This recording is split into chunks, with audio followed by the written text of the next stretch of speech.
Aujourd'hui, je vais parler de one of the games that I've played so long ago that now that a remake is out, I'm playing it again because it feels basically like a brand new game again. Yes, I'm talking about Tactics Ogre, recently styled, reborn. Word up to Bel Air.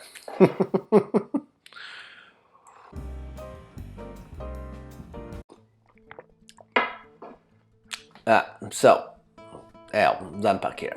Oh lord, I do enjoy myself some grindy video games, don't I? Well, I must enjoy some level of masochism since I keep putting hundreds of hours into tactical or strategy RPGs. I'm not even sure what the correct modern term is, but I call these games like Tactics Ogre SRPGs from back in the days. Oh yeah, I played this originally back in the actual early 2000s. Definitely didn't play it right when it came out in 95, but bought it and played it when all the hoopla has died down about the game, right? But it was well before the first remake slash remaster, which really made this Reborn version, which is another remake on top of the 2010 remake, frankly a little bit surprising, right? My point is, for anybody as old as me who's actually played the original, I could hardly remember anything about that, okay? To the point the Reborn version really feels actually really fresh. Lots of things have changed and totally worth my time again, right? So today I just want to give some thoughts about Tactics Ogre Reborn in terms of what I feel like has changed and just general thoughts, right? I mean, my memories might just be wrong, but I wanted to nerd out and appreciate the game. Please don't expect any veteran tips. There are way better channels than mine for that purpose.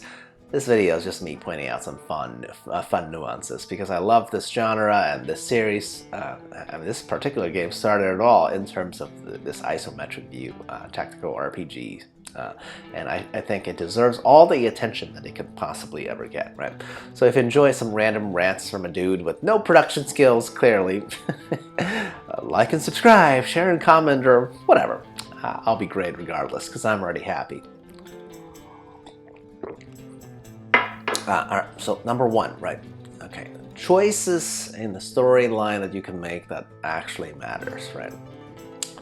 So yeah, Tactics Ogre often gets compared to its more famous cousin Final Fantasy Tactics, right? Well, I mean, I think that's fair since these two games actually share the same main creator.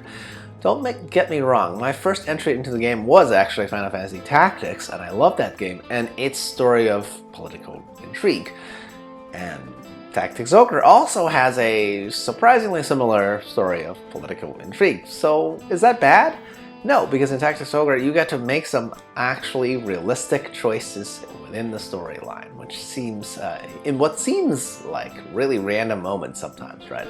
But also in pivotal moments, like, by the way, spoilers alert for a 25-year-old-ish game, okay? Pivotal moments like whether to participate in a rather bloody false flag operation. Oh my god, Jesus, right? The feeling like you can actually go with your gut in terms of which decision you want to take is really interesting to me, and the way the story unfolds depends on whether you just follow orders or let your emotional drive lets your emotions drive yourself. Feels surprisingly organic, right? Now, if you just follow orders, well, then the main story gives you no other choice, since that's the life of an order follower, isn't it? I kind of love how the designers distilled the idea of order following as the lawful route, right? Works in real life too, doesn't it? Most people just get along to go along, never really question, you know, the directions or the orders that they're given, right? Good God, we are a bunch of sheep, aren't we? Yes, I'm calling myself one because I just picked that lawful route on this Reborn first playthrough. I'm pretty sure when I was younger, I default to the opposite end on the chaos route because, you know, young men don't want to listen to anybody. Number two, right? Attention to detail in the graphics, especially on the animation bit. Now, one of the criticisms I've heard about this particular Reborn version is how, well, you know, the character portraits got totally redone, new drawings, and look really, really beautiful. The actual in-game action of the sprites just looks like they kind of been glossed over, like, literally, okay? Now, my point here is to say that I'm actually quite happy with the level of graphical upgrade route that they went, right? Sure, the character sprites could have been totally reborn, I mean redone, maybe, but I didn't want a 100% overhaul like what's happening with the other remake that came out recently from Square Enix, which is Front Mission First, right? If you didn't know, Front Mission had animated sprites originally of Giant Mecha when it was a Super Famicom game. And in the remake, they made everything like polygonal and 3D. No thank you. Ugh, seriously, I want my late 90s 16-bit art style, please. So immediately, I don't mind the truly nostalgic feel of the Reborn sprites. But what really sold me on Reborn style are a lot of the spell casting that has some further feeling of motion and fluidity to it, right? So spells and finishers or even self-buffs such. Honestly, I don't recall being impressed by, you know, a buff in the original SNES version. But these days, just seeing someone as simple as like elemental weapon buff that gets cast on my main character or something like that, with the correct swirling of colors is a simple pleasure that I just can't quite put into words.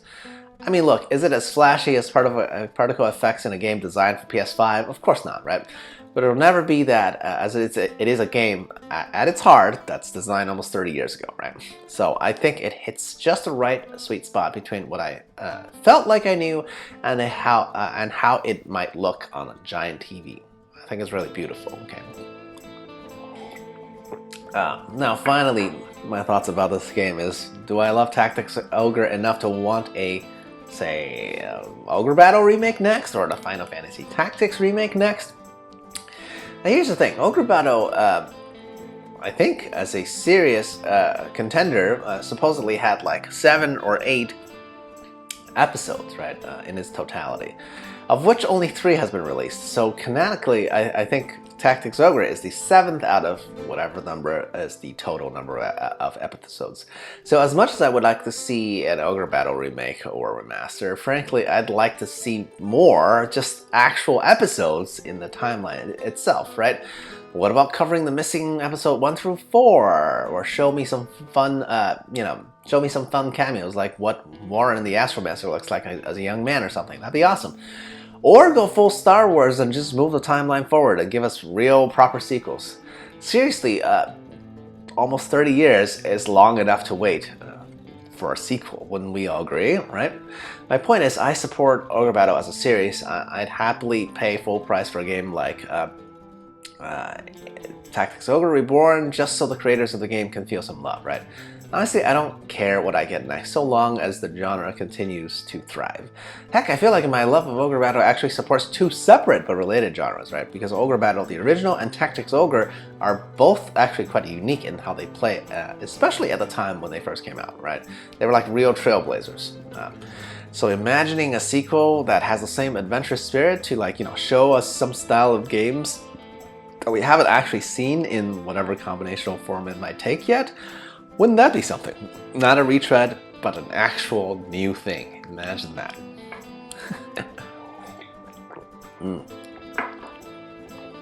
Man, oh man, I do love my tangents. And I have to say, I do love myself anything related to Ogre Battle / Tactics Ogre. Right? I know this genre will never be for everyone, or even for most people. Heck, as passionate as I am about SRPGs, sometimes I find it difficult to explain this genre to new people who are not already fans, right? Like, just try to imagine me trying to explain this game to my wifey and stumbling over my words about how it's all about army management or super long post-game dungeons. Yes, none of that seems appealing to a casual fan, doesn't it? Whatever. Now, I'm happy that I've read that Tactics Ogre Reborn is actually doing really well in the charts, and especially as a kid who grew up playing video games in the 16-bit era, right? I'm just glad that I can relive the associations with my youth and see other kids enjoying it again. Sure, I might complain a bit about what a grind fest the final optional dungeon is, but at least they've added AI battling to the game. Yay for the laziness in me! Let me know if you guys also want to see more Ogre Battle in any form whatsoever. And if so, we'd probably be friends, okay? Cheers while approaching.